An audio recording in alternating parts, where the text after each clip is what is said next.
Hi guys! Today we'll show you how to make highlights on Instagram. Highlights let you keep your favorite stories on your profile even after they expire. After unlocking your phone, open the Instagram app. Tap your profile picture in the bottom right corner. Then tap the three horizontal lines in the top right corner to open the menu. From the menu, tap Archive.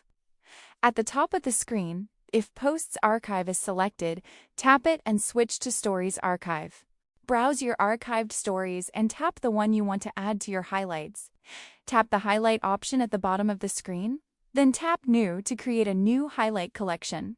Type a name for your highlight, then tap Add to save it.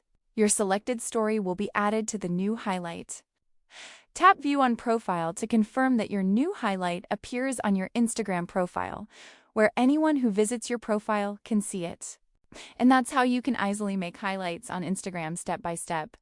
Once completed, your selected stories will appear as highlights on your profile for others to view anytime.